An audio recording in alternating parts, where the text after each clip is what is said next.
So generally చాలామంది parents దేని గురించి ప్యానిక్ అవుతారంటే, మా బేబీ తల ఒక సైడ్ అణిగిపోయి ఉంది లేదా ఫ్లాట్ అయిపోయింది అని చెప్పేసి మన ఓపిక తీసుకొస్తూ ఉంటారనమాట. సో దీనిని ఎలా ట్యాకిల్ చేయాలనేది మనం ఈ వీడియోలో తెలుసుకుందాం.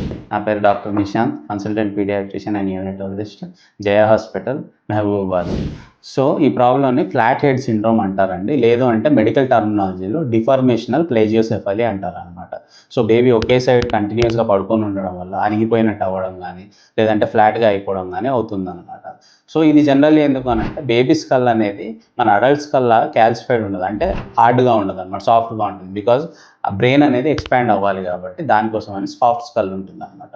సో దీన్ని ఈ ప్రాబ్లమ్ని ఎలా ట్యాకిల్ చేయాలి అంటే, first thing you have to do is positional change అండి. పొజిషనల్ చేంజ్ అని అంటే ఎవ్రీ 2 to 3 అవర్స్కి బేబీని కొంచెం రైట్ సైడ్ టిల్ట్ చేసి పడుకోబెట్టడం, లేదా లెఫ్ట్ సైడ్ టిల్ట్ చేసి పడుకోబెట్టడం. సో దట్ ఆ హెడ్ పొజిషన్ అనేది చేంజ్ చేస్తూ ఉండాలన్నమాట. సో దట్ ప్రెషర్ అనేది తగ్గుతుంది. సో ఆ గుంతలాగా ఫామ్ అవ్వడం కానీ, ఫ్లాట్గా అవడం కానీ అవ్వకుండా ఉంటుంది అనమాట. Second thing you can do is mustard seed pillows అని చెప్పేసి దొరుకుతుంటాయండి, మనకి మార్కెట్లో దొరికేస్తాయి.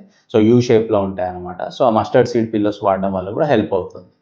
లేదు మరీ సివియర్గా ఉంది అని అనుకుంటే మీరు లోకల్లో ఉన్న పీడియాట్రిషియన్ కన్సల్ట్ అవుతే వాళ్ళు మీకు అవసరం అయితే హెల్మెట్ థెరపీ అని చెప్పి సజెస్ట్ చేస్తారు. సో హెల్మెట్ అనేది ఇలా స్కాల్ప్ మీద, తల మీద పెడతారు, దానివల్ల కూడా చాలా హెల్ప్ అవుతుంది. ఇఫ్ సివియర్ ఉంటేనే హెల్మెట్ థెరపీ సజెస్ట్ చేస్తారు. And another thing you can do is upright holding అండి. ఇలా కంటిన్యూస్గా కింద పడుకోబెట్టి ఉంచకుండా ఎత్తుకొని అలా అలా తిప్పుతూ ఉండడం వల్ల కూడా కొంచెం ఈ ప్రెషర్ అనేది తగ్గుతుంది. సో ఈ ఫ్లాట్ హెడ్ సిండ్రోమ్ని మనం ఇలా ట్యాకిల్ చేయవచ్చు. Thank you.